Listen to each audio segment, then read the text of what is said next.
Anda tahu, ada sebuah fenomena yang kayaknya sangat umum terjadi ya kalau kita lagi di gereja. Oh, yang mana nih maksudnya? Itu loh, ketika kita berdiri bareng jemaat lain, terus menatap ke depan dan mulai mengucapkan pengakuan iman rasuli, suara kita kan bergema bareng-bareng tuh. Ah, iya ya. Yang kalimatnya, aku percaya kepada Roh Kudus, gereja yang kudus dan gitu kan? Bener banget. Tapi mari kita jujur sejenak ya. Bagi Anda yang mungkin baru memulai perjalanan iman Kristen, atau bahkan bagi Anda yang udah puluhan tahun duduk di bangku gereja, rutinitas ini tuh seringkali terasa kayak saat kita nyanyiin lagu kebangsaan zaman sekolah dulu. Iya bener, kita hafal banget liriknya di luar kepala, tahu kapan harus ambil napas, tapi ya gitu. Nah, iya, di tengah ritme yang otomatis itu, kita sering banget lupa meresapi bobot dan makna yang sebenarnya bersembunyi di balik kata-kata itu. Tepat. Makanya sesi kita ini jadi sangat krusial ya. Betul. Selamat datang di penelusuran mendalam kita hari ini. Misi kita hari ini sangat jelas. Kita mau membedah sebuah materi pengajaran dasar, sebuah panduan katekesisasi yang dirancang khusus untuk menyederhanakan fondasi iman kita tentang Roh Kudus. Dan dokumen ini yang judulnya Aku Percaya dan Mengasihi Roh Kudus ini benar-benar ditujukan untuk Anda ya, untuk kita semua lah. Iya, supaya kita bisa beranjak dari yang tadinya cuma sekedar menghafal teks, jadi benar-benar paham siapa sih pribadi yang lagi kita bicarakan ini. Yang paling menakjubkan di sini adalah bagaimana materi ini tuh disusun layaknya sebuah peta perjalanan teologis yang sangat rapi. Peta perjalanan gimana tuh maksudnya? Jadi, dokumen ini nggak ngebiarin kita tersesat di antara jargon-jargon akademis yang rumit. Dia memetakan perjalanan kita ke dalam 3 fase yang jelas. Pertama, identitas. Kayak siapa sih sebenarnya dia menurut Alkitab? Oke, jadi mulai dari fondasinya dulu ya. Terus? Terus yang kedua, rekam jejak atau karyanya. Apa aja peran konkret yang dia lakukan dalam sejarah keselamatan? Dan, nah, yang ketiga ini yang paling praktis. Dampak nyata. Efeknya buat kita, gitu kan? Betul banget. Bagaimana realitas ini bisa secara drastis ngubah kehidupan sehari-hari Anda. Jadi nggak cuma teori hari Minggu doang, tapi kerasa dari Senin sampai Sabtu. Wow, oke. Mari kita bedah ini pelan-pelan. Kita mulai dari bagian pertama ya, soal identitas. Dan saya pikir tempat terbaik buat mulai adalah dengan membongkar miskonsepsi. Setuju. Miskonsepsi apa nih yang paling sering muncul? Di slide materinya kan disebut kalau Roh Kudus itu sepenuhnya Allah dan sungguh berpribadi. Nah, jujur aja nih ya, banyak dari kita yang baru belajar Alkitab tuh sering tanpa sadar bawa budaya pop ke dalam teologi kita. Tuh, saya mulai paham arahnya nih. Kayak film fiksi ilmiah gitu? Iya, kita tuh sering ngebayangin Roh Kudus kayak The Force di film Star Wars. Anda tahu kan? Kayak semacam energi kosmik yang melayang-layang, tenaga mistis, atau gelombang frekuensi positif gitu. Analogi The Force itu benar-benar pas banget buat ngegambarin kesalahpahaman massal kita. Dan justru fondasi itulah yang pertama kali dihancurkan sama materi ini. Jadi gimana cara kita mengoreksi ini secara logis? Gini, konsepnya tuh sederhana, tapi sangat radikal. Roh Kudus itu bukanlah sekedar energi atau tenaga semesta. Dia jelas bukan kuasa tanpa wajah yang bisa kita panggil-panggil seenaknya. Berarti, Dia benar-benar seorang pribadi ya, sangat berpribadi. Materi ini menegaskan dengan gamblang kalau dia adalah Allah itu sendiri. Artinya apa? Dia punya kehendak sendiri, pemikiran sendiri, dan yang paling krusial, dia punya kapasitas untuk berelasi. tunggu. Berelasi. Maksudnya kita bisa punya hubungan timbal balik gitu sama dia? Tepat sekali. Coba deh kita pikirin implikasinya. Kalau Roh Kudus itu cuma tenaga kosmik atau semacam listrik spiritual aja, maka seluruh tujuan ibadah kita cuma bakal jadi ajang cari untung. Oh ya, bener. Kayak kita sibuk cari cara ngehack energi itu buat kepentingan kita sendiri ya.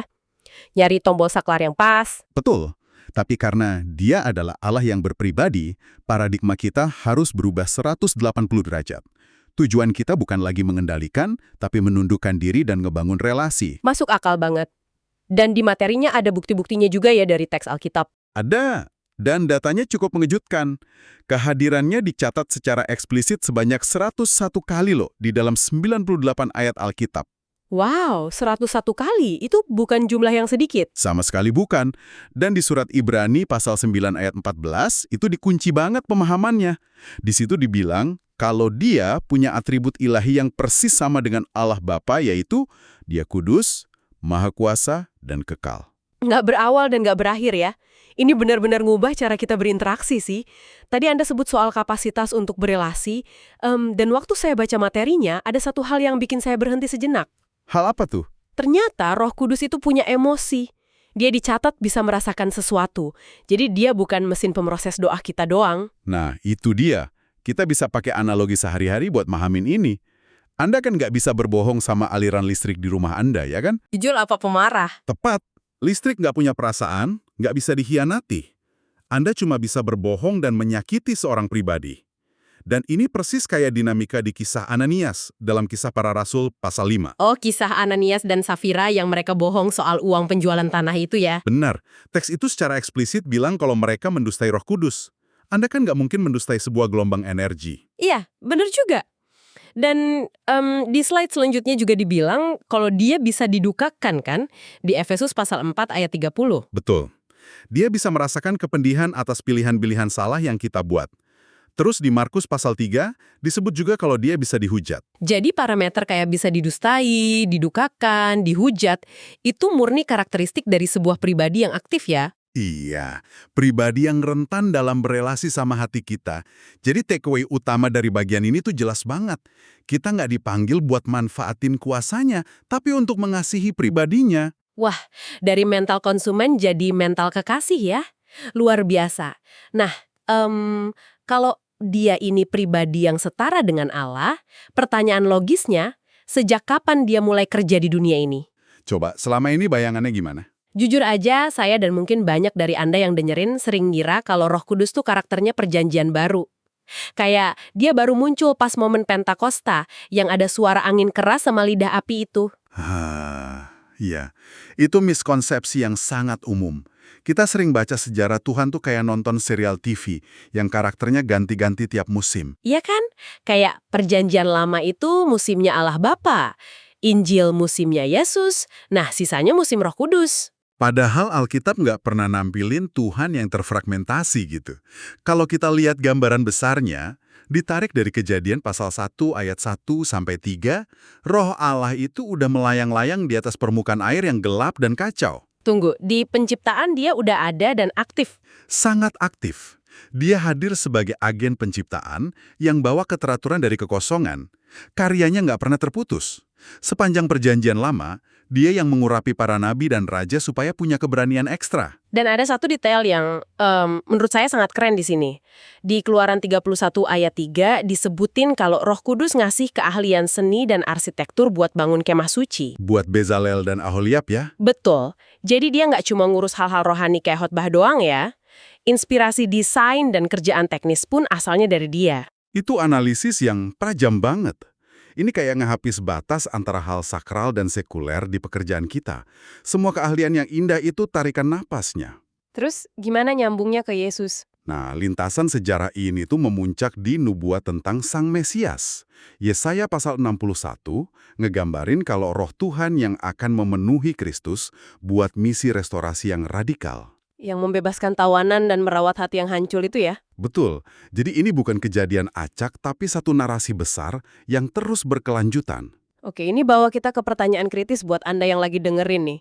Kalau semua itu puncaknya di Kristus, 2000 tahun lalu, terus apa maknanya buat kita di zaman modern ini? Disinilah materi ini ngenalin konsep kelanjutan logis. Kelanjutan logis. Maksudnya gimana tuh? Gimana sejarah masa lalu bisa aktif di masa sekarang?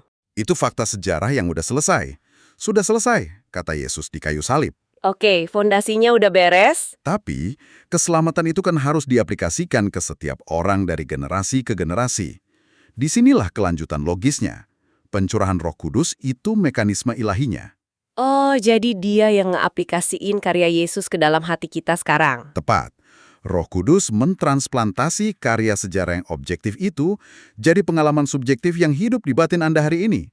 Tanpa dia, pengorbanan Kristus cuma jadi sejarah heroik yang nggak bisa kita rasain. Kata transplantasi subjektif itu jadi jembatan yang pas banget buat kita masuk ke fase ketiga nih. Kita mulai masuk ke ranah anatomi hati manusia. Nah, bagian ini yang paling personal. Ya, di sini disebut ada perjalanan keselamatan di dalam hati yang punya 3 tahap transformasi internal. Tahap pertama itu menginsyafkan. Dari Yohanes pasal 16 ayat 8 ya. Benar. Dibilang kalau sebelum terima anugerah, Roh Kudus tuh menyingkapkan kebenaran dulu. Mekanismenya gimana sih ini rasanya di kehidupan nyata? Proses menginsyafkan ini tuh ibarat bayangin Anda lagi di ruangan gelap gulita. Terus tiba-tiba ada lampu sorot yang nyala terang banget. Wah, pasti silau. Silau. Dan tiba-tiba Anda bisa lihat semua debu dan kotoran yang tadinya Anda pikir nggak ada. Ini bisa kerasa sakit dan nggak nyaman pas ego kita ditelanjangi. Kesadaran radikal kalau kita tuh penuh dosa dan butuh juru selamat ya. Persis. Tapi tenang, dia nggak ninggalin kita di ruang operasi gitu aja. Masuklah ke tahap kedua, mencurahkan kasih. Sesuai Roma pasal 5 ayat 5 itu ya. Penuhi kehampaan itu dengan mencurahkan kasih Allah langsung ke hati kita. Dia membasuh luka operasi tadi. Wow. Dan ini langsung ngebawa kita ke tahap ketiga yang buat saya ini puncak Injil banget sih. Menjadikan anak. Dari terdakwa jadi anak ya? Iya. Roma 8 ayat 15 nulis kalau dia itu mengadopsi kita, memampukan kita berseru ya Aba, ya Bapa. Jadi hubungannya seintim itu. Sangat hangat. Tapi gini, wajar kan kalau pikiran manusia kita mulai ragu setelah dapat status seindah itu? Ragu gimana? Ya, kita kan hidup di dunia yang serba nggak pasti. Janji sering batal. Terus kita mikir, aman nggak sih status anak ini? Gimana kalau besok saya bikin salah lagi? Oh Tuhan bakal cabut nggak nih statusnya gitu ya? Nah, makanya materi ini ngebahas konsep dari Efesus pasal 1 tentang dimitraikan. Ini buat ngebunuh rasa cemas itu. Konsep dimetraikan ini benar-benar butuh visualisasi biar nancep. Coba bayangin gini, Anda hidup di zaman kerajaan kuno dan raja ngeluarin dekret kalau Anda diampuni. Oke, surat pengampunan resmi nih. Nah, biar sah, raja bakal netesin lilin cair di atas perkamen itu, terus dia tekan cincin stempel kerajaannya kuat-kuat ke lilin yang masih panas.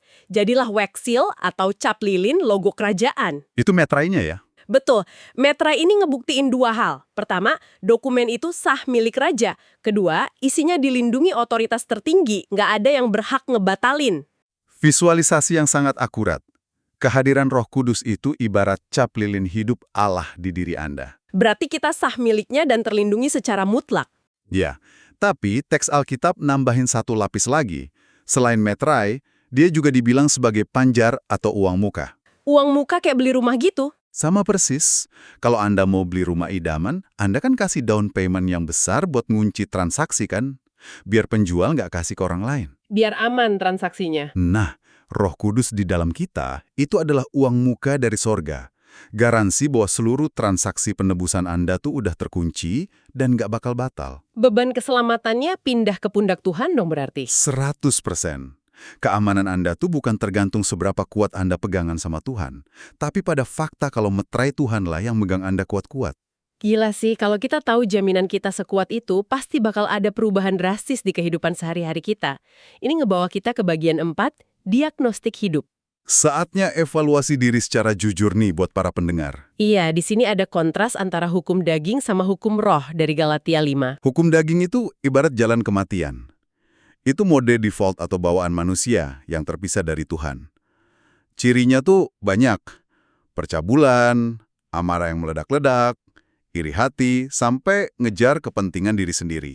Intinya egois ya, pokoknya demi kepuasan sendiri, peduli amat sama orang lain. Betul. Nah, lawannya adalah jalan kehidupan yang dipimpin roh. Fokusnya bukan lagi apa yang enak buat saya, tapi kekudusan. Mematikan ego itu pelan-pelan. Nah, disinilah bagian yang, ini sangat menarik nih. Soal hasil dari jalan kehidupan itu, alias buah roh.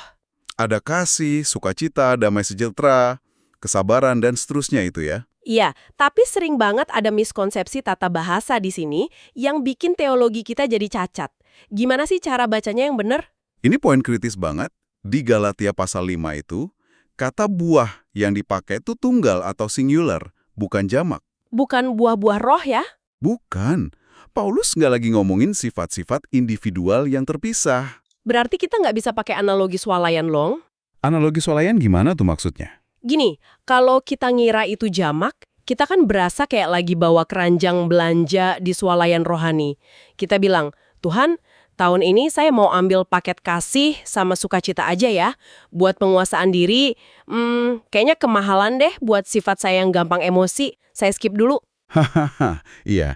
Kita ngerasa berhak milih-milih sifat mana yang mau dipakai. Padahal, karena katanya tunggal, analogi swalayan itu hancur berantakan. Jadi ke-9 sifat itu satu paket. Satu kesatuan karakter Kristus yang utuh. Coba bayangin buah jeruk utuh. Pas Anda kupas, kan ada banyak bulir di dalamnya tuh. Oh iya, banyak bulir tapi tetap satu jeruk. Nah, itu dia. Roh Kudus kerja secara komprehensif numbuhin semua bulir itu barengan.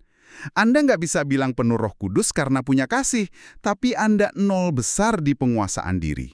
Semuanya tumbuh jadi satu organisme. Wah, ini nampar banget buat kita yang sering bikin alasan atas sifat buruk bawaan kita ya. Terus, pas karakter di dalam udah diubah, pastinya bakal meluap keluar dong. Pasti, makanya di slide ke-13 ada peringatan tebal. Bukan sekedar kenyamanan pribadi.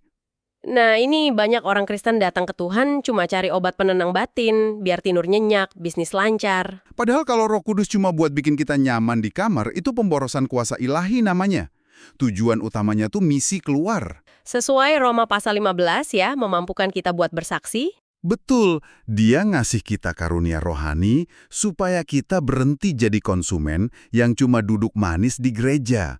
Kuasanya itu bahan bakar supaya kita melayani masyarakat luas. Dari nyaman di dalam, jadi saksi penuh kuasa di luar. Nah, untuk nutup sesi materi ini, ada satu pertanyaan evaluasi hati yang benar-benar mengultimatum. Pertanyaannya dalam banget nih. Iya, bunyinya gini. Apakah Anda sudah sungguh bertobat dan beriman sehingga janji kehadirannya sungguh Anda alami? Ini nuntut penyerahan total. Pengetahuan harus berubah jadi keputusan. Dan buat Anda yang ngerasa ini semua masih mengintimidasi, ada langkah praktis buat keseharian kok. Apa aja tuh langkahnya? Pertama, secara sadar, hayatilah kehadirannya. Pribadi yang nyiptain alam semesta ini beneran tinggal di dalam tubuh Anda.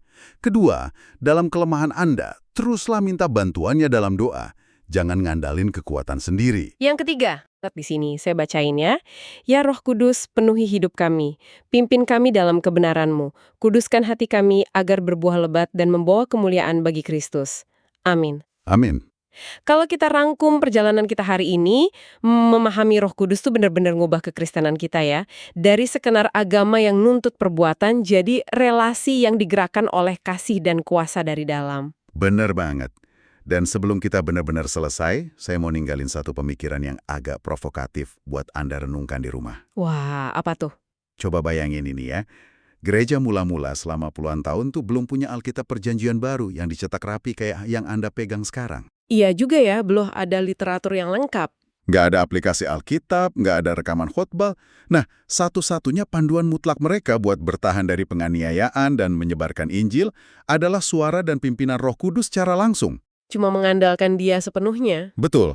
Pertanyaannya, dengan semua kelimpahan literatur dan fasilitas canggih yang kita miliki sekarang, apakah kita masih memiliki kebergantungan yang sama putus asanya kepada Roh Kudus kayak gereja mula-mula? Wow, itu beneran bikin kita merenung sih. Jangan-jangan kenyamanan eksternal kita malah ngantiin ketergantungan internal kita sama dia. Sebuah ironi yang layak banget buat didoain hari ini. Sangat layak. Nah, bagi Anda terutama yang baru aja mulai belajar dan ngerasa agak kewalahan sama banyaknya info hari ini, jangan khawatir. Kalau masih banyak pertanyaan itu bagus banget. Betul, proses belajar kan bertahap. Ini baru awal. Kami janji bakal ada pelajaran-pelajaran dan penelusuran lanjutan di masa depan yang bakal ngebimbing Anda tumbuh semakin dalam bersama Dia. Teruslah mencari dan bertanya ya. Iya. Sampai jumpa di penelusuran mendalam kita berikutnya.